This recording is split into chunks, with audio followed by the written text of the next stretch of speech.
35 से 40 यूरो 1 घंटे का प्लम्बर ले रहा है, ठीक है। अच्छा, प्लम्बर का कोर्स आप करके आए, पॉसिबल है तो प्लम्बर नहीं पसंद आपको, वेल्डर का कोर्स कर लेके फ्लिंक, थॉसबेगोस, ये डिलीवरी करने वाली कंपनीज हैं and they will pay you around 15 euros per hour. So भाई लोग अस्सलाम वालेकुम, उम्मीद है आप लोग बिल्कुल ठीक ठाक होंगे और अपनी लाइफ को फुल चिल और एंजॉय के साथ गुजारे होंगे। मेरी जो लास्ट वीडियो थी वो थी कि लिथुआनिया को बारे में मैंने एक्सप्लेन किया था, उसकी कुछ ज्योग्राफी के बारे में बताया था कि वहाँ पे क्या सेटअप है, स्टूडेंट वीजे की अपॉर्चुनिटीज़ हैं या नहीं है। सो उस वीडियो के ज़रिए मुझसे कुछ स्टूडेंट्स ने कांटेक्ट किया जो ऑलरेडी लिथुआनिया में मौजूद थे और उन्होंने पूछा कि भाई आप जैसा बता रहे हो ना उस तरह सैलरी है ना उस तरह जॉब है और बहुत डिफिकल्ट है यहाँ की सोसाइटी में सेटल डाउन होना। Then we have a little conversation, 5-10 minute की हमारी बात हुई थी, काफ़ी इंटरेस्टिंग हुई। फिर मैंने उनसे पूछा कि भाई आप उनकी लाइक डेली रूटीन के बारे में पूछा, वीक की रूटीन के, यार वो क्या क्या करें। सो उसमें मैंने कुछ उनकी नेगेटिव पॉइंट्स फाइंड आउट किए कि जिसकी वजह से वो आइसोलेट रह रहे हैं और वो ग्रो नहीं कर रहे। वो रीज़न मैं अभी आपको बताने जा रहा हूँ अपनी इस वीडियो में। 5 आपको पॉइंट्स बताने जा रहा हूँ और सबसे आखिर में आपको टिप दूंगा जो कि आज बड़े भाई आपके लिए गिफ्ट की होगी। और अगर वीडियो पसंद आए तो नीचे कमेंट करके अपना फीडबैक देना मत भूलें।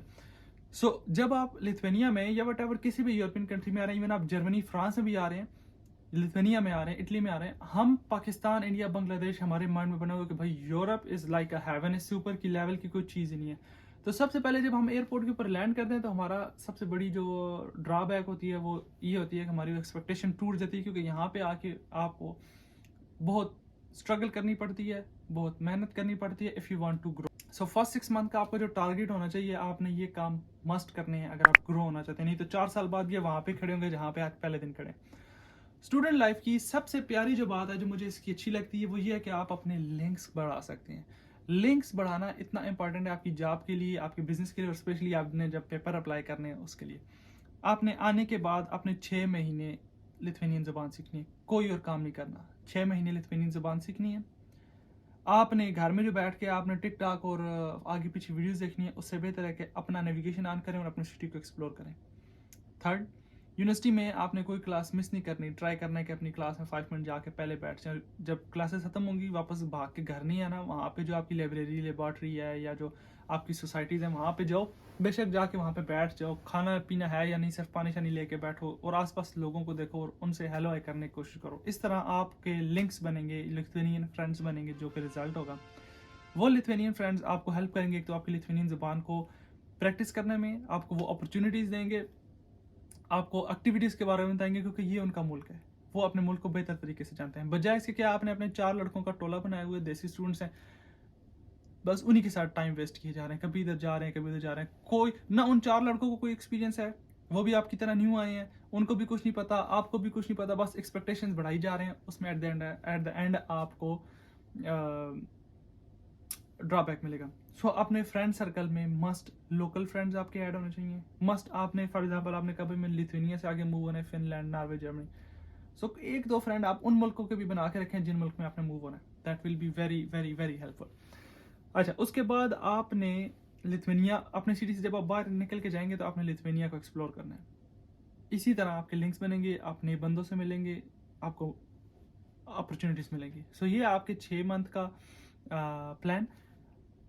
अब इन 6 मंथ्स में जो मैंने आपको एक्टिविटीज बताई, इसमें आपका कुछ एक्स्ट्रा खर्चा होगा। उस खर्चे को पूरा करने के लिए आपको करनी है part time job. What I will recommend कि ईच वीक ईच डे आपको 3 घंटे से ज़्यादा काम नहीं करना चाहिए, 3 से 4 घंटे। ठीक है, मुझे पता है फाइनेंशियल प्रॉब्लम होगी, आप स्टूडेंट आए हैं, इश्यूज आपको फेस होंगे, लेकिन आप जो वही 4-5 घंटे जॉब करोगे उससे बेहतर अपने फ्यूचर के ऊपर ये जो आपको मैंने 5 पॉइंट्स बताए हैं इन्वेस्ट करो। अब जॉब की तरफ आते हैं।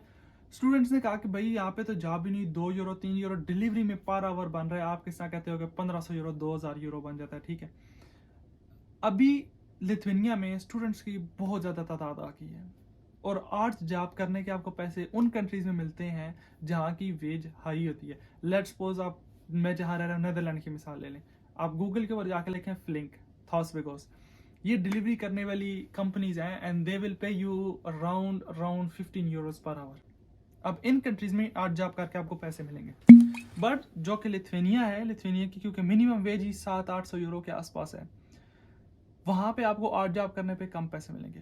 तो इस टाइम पे जो मेरी वीडियोस देख रहे हैं, उम्मीद है उसमें से ज़्यादा मेजॉरिटी ऑफ स्टूडेंट्स इस टाइम पे अपने होम कंट्री में होंगे। तो भाई ये 4-5 कोर्सेज हैं, इनको करके आ जाओ। आप 3 घंटों में उतने पैसे कमा लोगे जहाँ पे आपका कोलीग डिलीवरी करके 6-7 घंटों में कमा रहे हैं। उसमें बेसिक मैं बता देता हूँ आपको। अगर आपको मज़ीद डिटेल चाहिए आप कमेंट्स में पूछ सकते हो। और ये वो कोर्सेज़ हैं जो कि लिथुआनिया से, ओनली लिथुआनिया नहीं, होल यूरोप में इनकी शॉर्टेज है, होल यूरोप में। बहुत छोटे से कोर्सेज़ हैं, आप कहोगे यार ये क्या, मैं अब जाके वहाँ पे ये काम करूँगा, बट बिलीव मी पैसा कमाना है, अपने आप को थोड़ी सी फ्रीडम देनी है। ये कोर्स करके और 3-4 घंटे में आप अपने वीक का टारगेट पूरा कर लोगे। अच्छा, सबसे पहले आपने अपने कंट्री में जो शॉर्ट कोर्स है वो है प्लम्बर का। अगर मैं आपको प्लम्बर की सैलरी बता दूं नेदरलैंड में कितनी है, आपने कहना है कि भाई फिनिश करो सब कुछ, चलते हैं नेदरलैंड। भाई 35 से 40 यूरो 1 घंटे का प्लम्बर ले रहा है, ठीक है। अच्छा, प्लम्बर का कोर्स आप करके आए, पॉसिबल है तो प्लम्बर नहीं पसंद आपको, वेल्डर का कोर्स कर लें। थोड़ा बहुत इलेक्ट्रिशियन का सीखें अगर ये आपको नहीं पसंद। टेलर का कोई आपको नो हाउ होनी चाहिए नहीं। उसके बाद जो जॉब्स लिथुआनिया में आपको पे बैक करेंगी वो करेंगी कंस्ट्रक्शन की जॉब। वो हैवी होंगी, हार्ड होंगी, बट वो डिलीवरी से आपको ज़्यादा पे करेगी। अब मिस्त्री हो गया या मजदूर हो गया, वो ज़्यादा कमाते हैं। I will not recommend you कि आप इतनी हार्ड जॉब्स में एंटर हो। उससे बेहतर जो आपको मैंने प्रोफेशन बताएं, कार मैकेनिक का सीख के आ जाए, बहुत डिमांड है, ठीक है। लैंग्वेज आपको आती होगी, you will make good money, ठीक है। बाईसाइकिल मैकेनिक का भी आप सीख के आ सकते हैं, उसकी भी डिमांड है। देन टाइलर हो गया, पाइप फिटर हो गया, या रोड रिपेयर, जो ब्रिक, जो आपकी गलियां बनती हैं उनका थोड़ा बहुत आपको काम आता है, कंक्रीट का काम आता है या सड़कों का काम आता है। ये वो प्रोफेशन से अगर आपको ये काम आता है, आप लिथुआनिया में मौजूद हो और आप मुझे रब्ता कर कहते हो भाई आपने वीडियो में बताया था ये प्रोफेशन मुझे तो आते हैं, काम ही नहीं मिल रहा, देन मेरे भाई आप काम नहीं करना चाहते हो, ठीक है। ये वो प्रोफेशन है, अगर आप अंधेरी रात में तूफान के टाइम पे बाहर निकलोगे, आप कहोगे ब्रो आई एम प्लम्बर, ठीक है, वो आप जॉब ऐसे आपके पास आएगी, ठीक है। सो ये थी वो शॉर्ट वीडियो, थोड़ा सा आपके साथ इजी माहौल में कैजुअल होकर बनाई ताकि आप बोर भी ना हो। कि वो कुछ पॉइंट्स थे जिनको मैं चाह रहा था कि आपको पता होने ज़रूरी है, क्योंकि जब आप लिथुआनिया में आएंगे, क्योंकि वीज़ा के रिलेटेड, इमिग्रेशन के रिलेटेड ऑलरेडी बहुत सारे यूट्यूब में वीडियोस मौजूद हैं। आई डोंट थिंक सो कि मुझे उसमें अपना दी जाके कोई नई खिचड़ी पकानी चाहिए। वाई नॉट कि मैं आपको बताऊं कि यार जब भी आप लिथुआनिया में आ रहे हो आपको किन पॉइंट्स के ऊपर फोकस करना चाहिए। वीडियो पसंद आए तो इसको लाइक करें, और अगर मजीद कोई क्वेश्चन है या मजीद कोई स्कोप ऑफ लाइफ है जो आप समझते हैं कि लिथुआनिया में इसके ऊपर वीडियो बननी चाहिए, प्लीज़ लेट मी नो। मेरा जो 5 से 6 साल का एक्सपीरियंस है यूरोप में, I will try my best कि मैं उसके जरिए आपको गाइड कर सकूँ। एंड अपना ख्याल रखें, दुआ में याद रखें। फ़ी अमान अल्लाह, अस्सलाम वालेकुम।